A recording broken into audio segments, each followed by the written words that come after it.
गुना विधानसभा चुनाव परिणाम के बाद क्षेत्र के समस्त पोलिंग एजेंट, सेक्टर व मंडलम अध्यक्ष सहित समस्त कांग्रेस कार्यकर्ताओं और नेताओं का आभार जताने के लिए शनिवार को कांग्रेस की महत्वपूर्ण बैठक राघवगढ़ जयवर्धन सिंह के मुख्य आतिथ्य में रखी गई। बैठक के दौरान कार्यकर्ताओं ने खुलकर बात रखी। जयवर्धन सिंह ने सभी की बात को धैर्यपूर्वक सुना। इसके बाद विधानसभा चुनाव में कांग्रेस के लिए प्राणपण से जुटे कार्यकर्ताओं का आभार जताया। जयवर्धन सिंह ने कार्यकर्ताओं से आह्वान किया कि वे अपने चेहरों पर मुस्कान रखें और इन मतदाताओं के मान सम्मान पर पूरा ध्यान रखें जिन्होंने उम्मीद के साथ कांग्रेस को वोट दिया था। जयवर्धन सिंह ने कांग्रेस कार्यकर्ताओं को कर्तव्य, धैर्य और साहस का मंत्र दिया।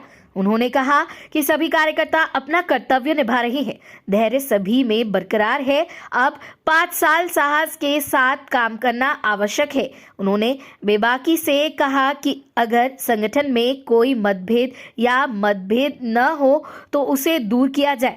संगठन में अनुशासन लाना होगा। इसके लिए जिला अध्यक्ष साल में 12 या 15 बैठक आयोजित करे।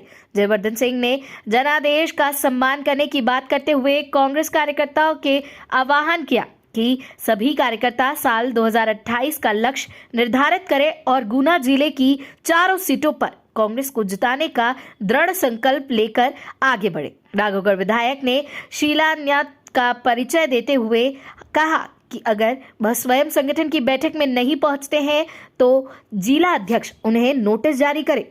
विधानसभा चुनाव नतीजा घोषित होने के बाद पहली बार गुना में कांग्रेस की बैठक ले रहे जयवर्धन सिंह ने एक बार फिर दोहराया कि मध्य प्रदेश के चुनाव नतीजे को लेकर वह संशय में है।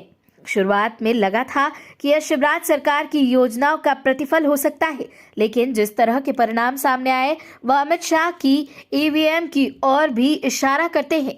यदि ऐसा नहीं होता तो भाजपा मनमाने तरीके से मुख्यमंत्रियों की नियुक्ति नहीं करती। शिवराज की योजनाएं फूलभूत हुई है तो वहीं उन्हें हटाने का साहस नहीं किया जा सकता था। इससे पहले कांग्रेस संगठन की बैठक को तमाम नेताओं और पदाधिकारियों ने संबोधित किया। जिला अध्यक्ष मेहरबान धाकड़ ने बेबाकी से कहा कि जो भी पार्टी लाइन में अलग चलेगा उस पर कार्रवाई होगी। मेहरबान सिंह धाकड़ ने कार्यकर्ताओं में जोश भरते हुए कहा कि सरकार नहीं बनने से निराश होने की आवश्यकता नहीं है। कांग्रेस नेता दिग्विजय सिंह और जयवर्धन सिंह ऐसे नेता हैं जो देश भर में कोई भी काम करवा सकते हैं, इसलिए अपने नेताओं पर भरोसा रखें। हमारे मन से कमजोरी को हटा फेंकना है, डर कर संघर्ष करेंगे। बमौरी विधायक ऋषि अग्रवाल, गुना कांग्रेस प्रत्याशी पंकज कनेरिया, संगठन मंत्री विश्वनाथ तिवारी, नेता प्रतिपक्ष शेखर वशिष्ठ, सांसद प्रतिनिधि विक्रम तोमर सहित कांग्रेस कार्यकर्ता एवं पदाधिकारी उपस्थित रहे। गुना जिला संवाददाता योगेंद्र शर्मा की रिपोर्ट। क्षेत्र में हम कांग्रेस को और मजबूत कर सकते हैं, हम उसकी बात करें। और कभी कभार आप बात कैसे रखोगे और कैसे नहीं रखोगे उस पर बहुत बड़ा अंतर रहता है।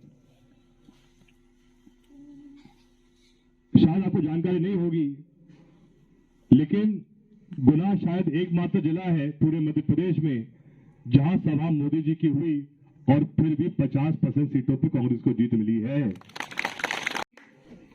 शिवराज सिंह जी ने कहा था, भाजपा ने कहा था कि लाडली बहना 3000 तक पहुंचेगी। कब तक मिलेंगे वो 3000 में बता दीजिए। चर्चा तो है कि शायद 10 तारीख को नहीं मिलने वाले जो पहले दे रहे थे, लेकिन हमें ये बातें उठानी पड़ेंगी। और जब तक हमारा ही कार्यकर्ता, हमारा ही नेता ये बातें प्रतिदिन नहीं उठाएगा तो हम क्या उम्मीद कर सकते हैं। तो ये कुछ ऐसे बिंदु हैं जो मैं रख रहा हूं संगठन के बीच में। हमको इस प्रकार से विचार करना पड़ेगा, इन सब बिंदुओं पर बात करनी पड़ेगी। 3 साल बाद चुनाव आ रहे हैं नगर पालिका के। जैसा मैंने कहा, पहले तो हम ध्यान दें लोकसभा चुनाव पे, और उसके बाद जो चुनाव आएंगे नगर परिषद के 3 साल बाद। मैं इसलिए बात कर रहा हूं क्योंकि चुनाव के लिए पहले से प्लानिंग होती है, उसकी भी हम बात करेंगे, चर्चा करेंगे।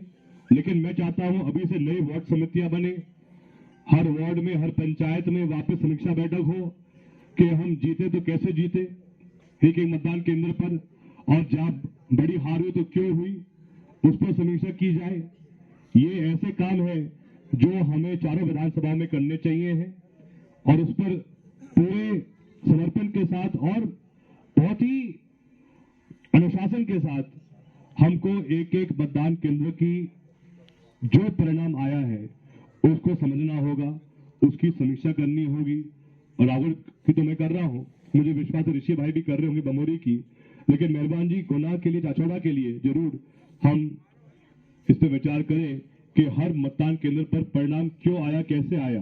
और गुना विधानसभा में इन विपरीत परिस्थितियों में भी जहां जहां हम जीते हैं उनका जरूर नाम नोट करके कौन ये शेर है हमारे जो ऐसे, अरे जा भी हो उनसे अपन बात करेंगे, भाई आपने ऐसा क्या किया वहां पे कि हमको वहां पे जीत प्राप्त हुई।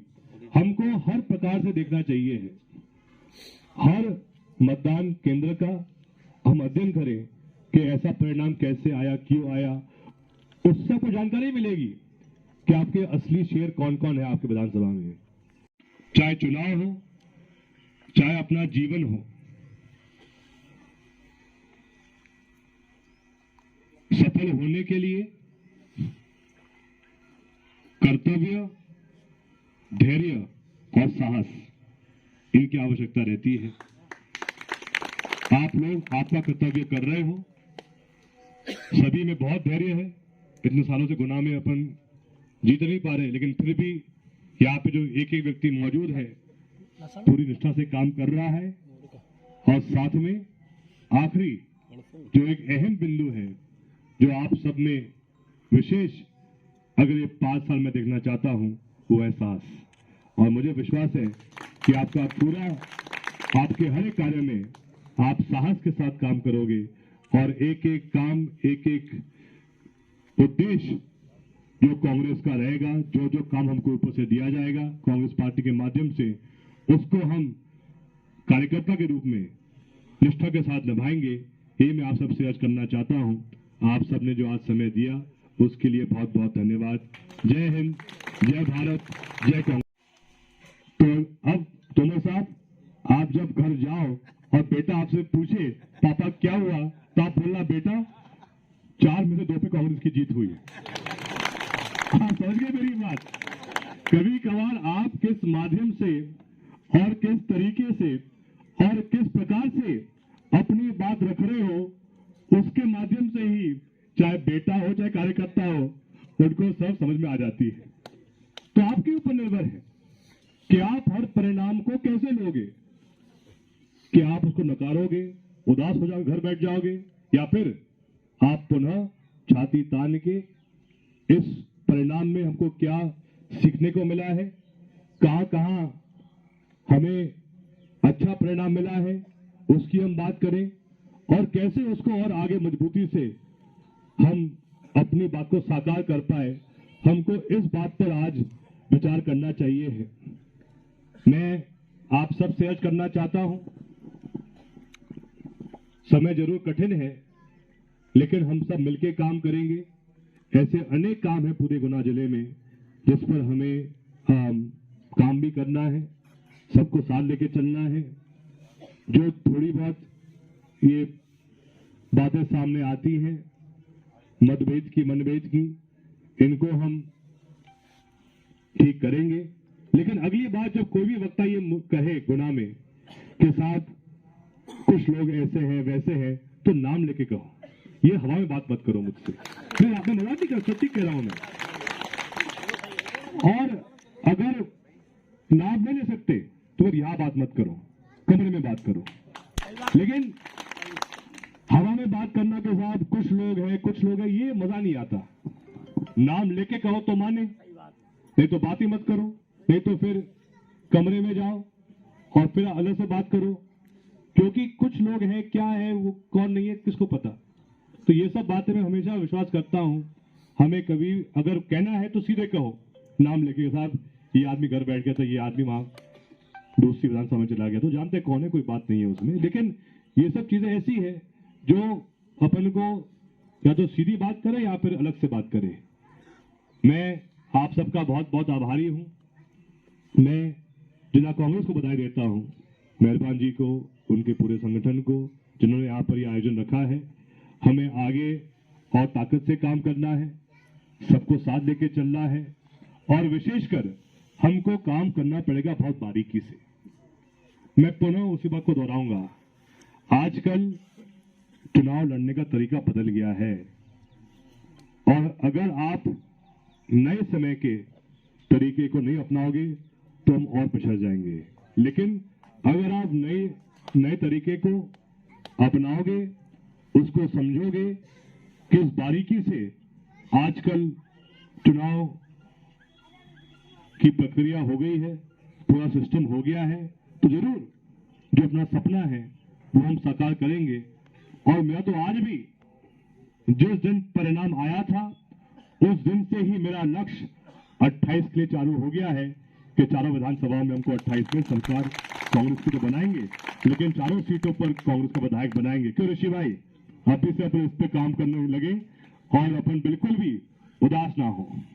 मैं चाहता हूं गुना जिले के कांग्रेस के एक एक नेता कार्यकर्ता के चेहरे पर मुस्कुराहट हो। क्या आप मुझे ये दे सकते हो? क्या मैं बहुत बड़ी मांग कर रहा हूं आपसे? बताइए, क्या मैं आप सबके चेहरे पे मुस्कुराहट दे सकता हूं? बस मुझे ये चाहिए है, मुझे आप सबका विश्वास और आप सबका साथ चाहिए है। और जो बात गीता में लिखी है कि आपको आपका कर्तव्य निभाना है, परिणाम जो आए या ना आए वो आपके हाथ में नहीं है, लेकिन आपका कर्तव्य आपके हाथ में है। और आपका कर्तव्य ये है कि अगर आपको कांग्रेस के लिए काम करना है तो आपकी लकीर आगे खींचो, कांग्रेस के लिए काम करो, पूरे मन के साथ, पूरे दिल के साथ काम करो। यही मेरी आप सबसे प्रार्थना रहेगी। और निवेदन करता हूं माननीय जिला अध्यक्ष मेहरबान धाकड़ जी से कि ये एक अच्छा विचार है कि आखिर पहले किन किन मतदान केंद्रों पर हमें जीत प्राप्त हुई है, उन मतदान केंद्रों पर कौन कौन से नेता वहाँ के मतदाता हैं, उसकी जानकारी एकत्रित की जाए ताकि हमें ये पूरी जानकारी हमें मिले कि आखिर ऐसे कौन कौन से नेता हमारे हैं जो इन विपरीत परिस्थितियों में भी अपनी पोलिंग जितवा रहे हैं। जरूर इसकी समीक्षा होनी चाहिए। अच्छा सुझाव है। ये कर्नाटक के साथ बहुमत भी जा रहा है, उसके बावजूद चुनाव आयोग जैसी संस्था जो बिल्कुल पारदर्शी थी उसके अंदर संशोधन करा के इस तरीके से जिससे सब सहमत नहीं हो रहे हैं, ये क्यों कराया जा रहा है? इसके प्रति कांग्रेस संगठन क्या कर रही है, आप लोग क्या सोचते हैं? किस संबंध में? चुनाव आयोग का जो गठन पास हो गया ना लोकसभा में जी, उसके अंदर से सीजीआई को हटा के, किसको हटा के? सीजीआई को पहले सीजीआई था, प्राइम मिनिस्टर था जी, और अपोजिशन लीडर जी, ये तीन जने थे। अब नाउ ए डेज जो पास हो गया है लोकसभा के अंदर, उसके अंदर सीजीआई को हटा दिया गया और उसके स्तर को भी अब चुनाव आयोग का जो संवैधानिक दर्जा था उससे भी कम कर दिया गया। ये एक और निर्णय है केंद्र सरकार का, मोदी जी की सरकार का, अमित शाह जी की सरकार का, जो इस बात को सिद्ध कर रहा है कि ये लोग पूर्ण रूप से लोकतंत्र विरोधी हैं, संविधान विरोधी हैं। इंडिया गठबंधन का प्रदर्शन था और उसके अंदर दो तरीके से दो बार हुआ। क्या ये संगठन के लिए उचित है आज की स्थिति में? ये तो बहुत अच्छी बात है कि दो प्रदर्शन हो गए। पहले तो लोग कहते थे जब दूसरी कांग्रेस थी 2020 के पहले कि एक भी नहीं हो पाता था, अब तो दो हो रहे हैं। उसमें बुराई क्या है? संगठन मिलके दोनों जगह करे वो अलग बात है। चलो आशीष जी, धन्यवाद। जो सुझाव दिया है आशीष रघुवंशी जी ने, मैं उसको संज्ञा में ले रहा हूँ और आशीष जी को हम हमारा मार्गदर्शक बनाते हैं। हमारे अच्छे पत्रकार हैं भास्कर के, उन्होंने सुझाव अच्छा दिया है कि सब एक ही करेंगे आगे से। तो मैं आशीष जी का बहुत बहुत आभारी हूँ और हम चाहते हैं वो सलाहकार हमारे बने कांग्रेस। नहीं, आप चार हो जाए और क्या अलग अलग हर एक वार्ड में भी प्रयास करने का भी हो रहा है। अध्यक्ष के नेतृत्व में दो भाड़ हो गई। अरे यार ये मध्य प्रदेश में लोगों को इस बात का दुख भी है कि भाई इतना एक बड़ा कदम उठाया गया संविधान के खिलाफ, जहां 140 से अधिक सांसदों को निलंबित किया गया। गंभीर मामला है, इसलिए तो प्रतिदिन होने चाहिए लगातार। ये मध्य प्रदेश में अभी जो शिवराज सिंह चौहान थे, पूर्व मुख्यमंत्री मध्य प्रदेश के, उनको दक्षिण की जिम्मेदारी दी गई, एकदम सब कुछ यहाँ से बदल दिया गया। ये एक गंभीर विषय है कि आखिर ऐसा क्यों हो रहा है, क्योंकि अगर अपन देखें तो पहले तो चर्चा ये थी कि जो नीतियां शिवराज सिंह जी की है उसके कारण चुनाव में जीत मिली है भाजपा को, लेकिन जो भाजपा के ही वरिष्ठ नेता हैं, चाहे कैलाश विजयवर्गीय जी हो, चाहे नरोत्तम मिश्रा जी हो, उनने पूरा श्रेय केंद्र सरकार को दिया। और फिर चुनाव परिणाम के बाद अचानक से भाजपा ने 17 साल के जो मुख्यमंत्री हैं उनको हटाया, एक नए मुख्यमंत्री को यहाँ मौका दिया है, भाजपा ने एक नए व्यक्ति को दिया है मुख्यमंत्री के रूप में मौका। तो कहीं ना कहीं भाजपा के का जो नेतृत्व है उनमें सब कुछ ठीक नहीं है, कहीं ना कहीं उनमें भी अलग अलग गुट बन गए हैं। और अब शिवराज सिंह जी को दक्षिण में क्यों जिम्मेदारी दी है, क्या कारण है, ये भी समझ के परे है, लेकिन ये सब भाजपा के फैसले हैं, तो उसमें मैं ज़्यादा कुछ टिप्पणी नहीं करूँगा। अच्छा, ये इंस्टीट्यूट्स में हिजाब को परमिट कर दिया गया है। साहब, जहाँ तक सवाल ऐसे मुद्दों का है, ये एक धार्मिक प्रवृत्ति के हैं, अलग अलग धर्मों के अलग अलग कायदे होते हैं। इससे बेहतर ये है कि हम बात करें कि मध्य प्रदेश में कितने लोग हैं जो बेरोजगार घूम रहे हैं। कारण क्या है कि भाजपा सरकार जो मध्य प्रदेश में रही है उनके राज में स्थिति ऐसी बन गई है कि नर्सिंग छात्रों को 3-4 साल से प्रमोशन नहीं मिल पा रही है। जो नर्सिंग छात्र 2021 में भाजपा के राज में पहले ईयर में गया था वो आज भी पहले ईयर में रही है, प्रथम वर्ष में ही है अभी भी। ऐसा क्या कारण है कि जो पटवारी भर्ती घोटाला हुआ था उसमें जिन बच्चों ने पटवारी भर्ती परीक्षा दी थी, अच्छे अंक प्राप्त किए थे, उनको आज दिन तक पटवारी का पद नहीं मिल पाया है। ऐसा क्या कारण है कि जिन बच्चों ने पीएससी परीक्षा दी थी उनका इंटरव्यू नहीं हो पा रहा है। तो ये मुद्दे ऐसे हैं जो जनहित के हैं, जिससे हमारे युवाओं को रोजगार मिले, जागरूकता फैले कि कैसे तो ये कुछ मुद्दे ऐसे हैं जिन पर हमें ध्यान देना चाहिए।